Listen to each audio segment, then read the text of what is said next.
और इस मौके पर मनीष सिसोदिया ने भी दिल्ली की आवाम का शुक्रिया अदा किया।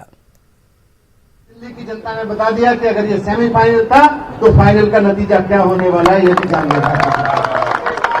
मैं आपको बधाई देता हूं 5 सीटों में से 4 सीटें जीतने के लिए, और बधाई देता हूं भारतीय जनता पार्टी को 0 पे लाने के लिए।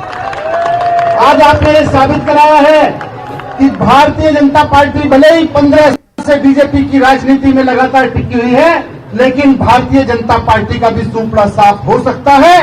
भारतीय जनता पार्टी भी कांग्रेस की तरह 0 पे लाई जा सकती है, ये आज आपने बता दिया है। एक एक कार्यकर्ता को, और खासतौर से जो हमारे 4 साथी यहाँ जीते हैं, उन चारों साथियों को भी मैं कहना चाहता हूं कि अब 1 साल आपके पास मौका है।